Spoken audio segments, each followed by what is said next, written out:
en parlant de cadre, de liberté, évolutif et fécond. Donc c'est un acronyme qui fait clé.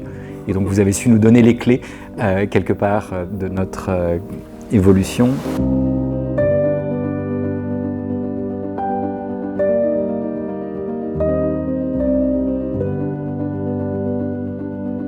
Il y a toujours un cadre, ne serait-ce que parce qu'il y a des lois, ne serait-ce que les lois de la gravité, les lois de la nature, mais aussi les lois des humains.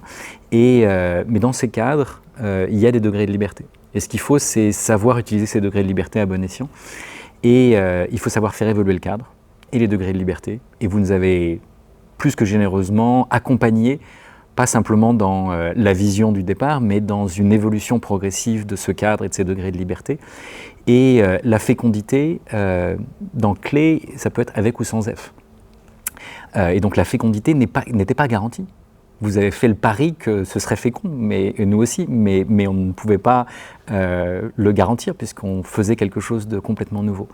Et cette fécondité, elle a même évolué au cours du temps. Et donc le cadre de liberté évolutif et fécond a évolué parce que la première forme de fécondité, c'était des jeunes brillants qui s'intéressaient aux sciences du vivant, qui ont été d'ailleurs primés, y compris par vous, par la suite, et par d'autres à travers le monde, dont un titre de champion du monde à IGEM.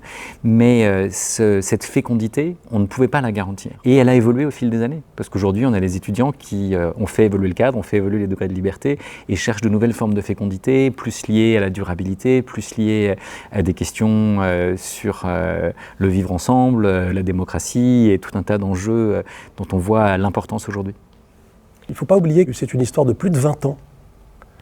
Donc on ne parle pas en 30 secondes de 20 ans.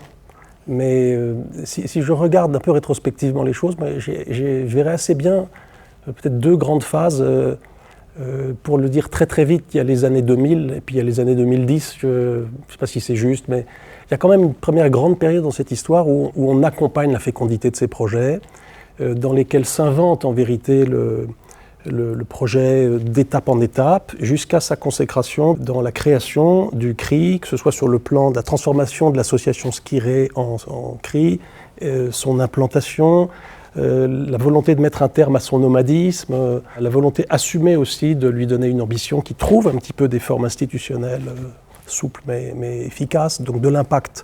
On a en plus de cela, en effet, imaginé cette grande opération qui vous a permis de vous donner un lieu, pensé pour vous et porteur de plein de potentiel. Moi, le mot qui me vient, c'est le mot de maïeutique. Je pense que vous nous avez aidé à donner naissance à quelque chose d'unique et cette maïeutique, ce compagnonnage à la fois bienveillant et exigeant nous a évidemment fait grandir. Vous nous avez pris tout petits, vous nous avez aidé à décoller et à nous autonomiser et à apprendre à voler de nos propres ailes. Et pour le coup, ça nous a à la fois ouvert énormément de portes et attiré plein d'autres regards bienveillants. Celui de la mairie de Paris, celui de l'UNESCO, celui du gouvernement, celui d'un certain nombre d'acteurs institutionnels qui, comme le SGPI, ont décidé d'investir à vos côtés pour nos évolutions et nous permettre d'effectivement démultiplier notre impact. Et ce projet évolue.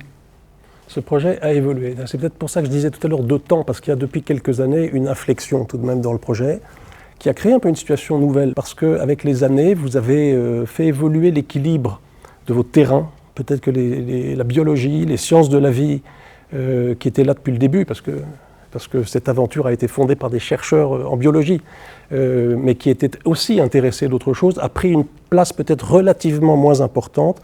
D'autres sont arrivés à enrichir un petit peu le centre des intérêts du CRI LPI, et jusqu'à devenir central.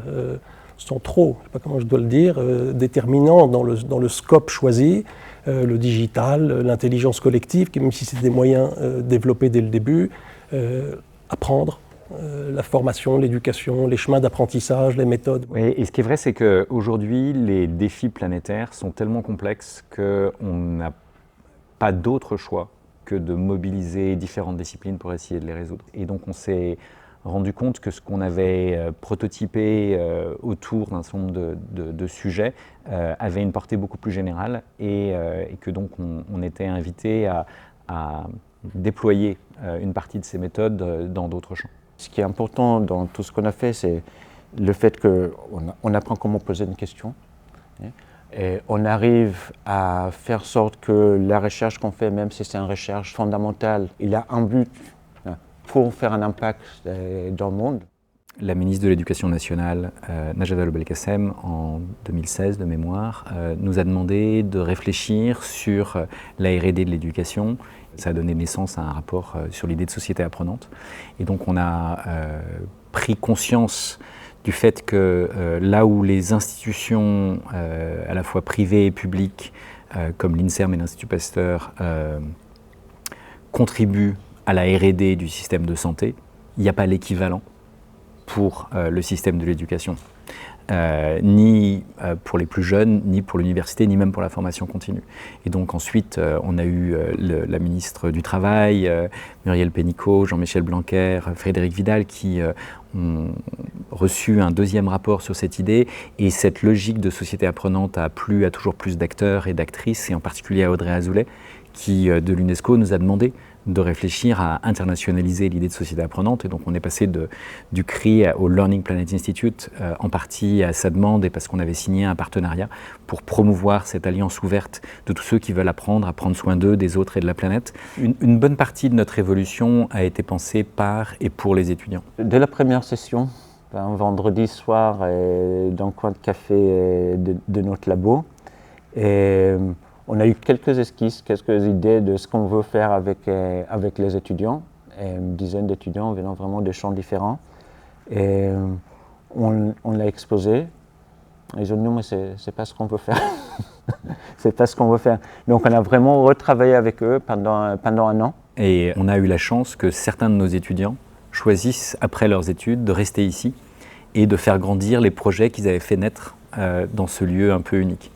Donc, par exemple, juste derrière nous, il y a le Maker Lab, et le Maker Lab a été pensé par Kevin Lost. C'est lui qui m'a montré la première impression 3D, la première imprimante, et puis les premiers systèmes de découpe laser, les premiers Maker Lab, il y a presque 20 ans maintenant. Et c'est aujourd'hui lui qui pilote ce projet et qui incube énormément de projets de nouveaux jeunes. Je m'appelle Kevin Lost, je suis responsable du Maker Lab au LPI. Je suis arrivé au LPI en tant qu'étudiant en 2005, en tant que doctorant. Et dans le cadre de mon doctorat, j'ai créé un club étudiant qui est devenu le Makerspace et qui est maintenant le Fab Lab. Au début, quand c'était un club étudiant, c'était plus de l'exploration. On a fait venir des gens inspirants du monde entier. Dans un second temps, comme on nous a fait entièrement confiance, avec une grande liberté, on a pu intégrer ça dans les programmes du LMD et en faire une activité pérenne. Learning by doing, c'est apprendre en faisant. C'est utiliser ses mains pour fabriquer des choses. En fait, en faisant avec les mains, ça nous inspire des nouvelles choses.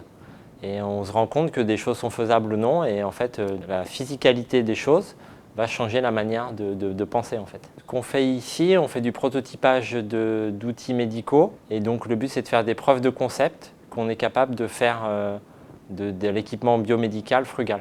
Donc nous, ce qu'on appelle frugalité, c'est comment faire plus avec moins, pas comme une contrainte, mais plutôt comme un défi intellectuel. Et au passage, apprendre des nouvelles choses, trouver des nouvelles équations, trouver des nouvelles façons de faire. Par exemple, comment on peut faire une centrifugeuse à 10 centimes au lieu de plusieurs milliers d'euros.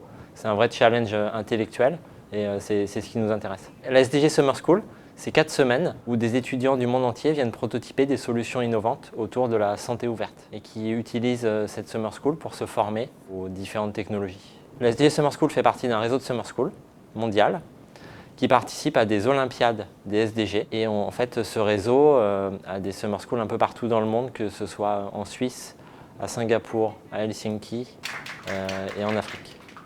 Pour donner un autre exemple, Edward Stevenett est arrivé d'Angleterre et a porté des projets sur le sens, sur l'ikigai, sur comment est-ce qu'on peut trouver une intersection féconde entre les besoins du monde, ses besoins personnels, les ressources que l'on peut trouver en dehors de soi et en soi.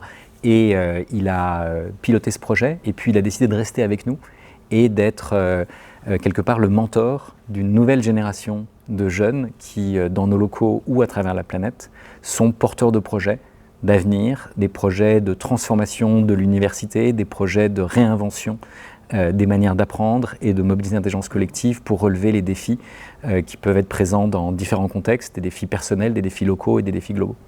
So my name is Ed Stevenett. I'm a project manager in the International Alliance at the Learning Planet Institute, focusing particularly on coordinating our global community of Learning Planet Youth Fellows. So I arrived to LPI as a master's student in 2018 in the Learning Sciences track.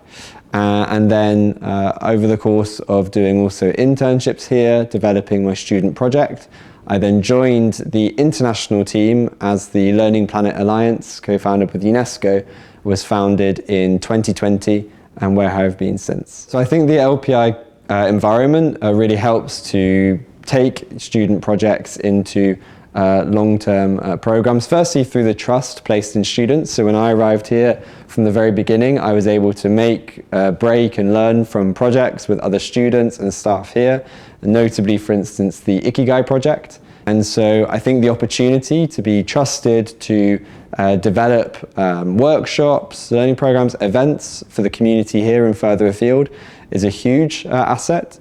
And I think secondly, the interdisciplinary culture is a massive plus and is what we don't often see in traditional learning environments.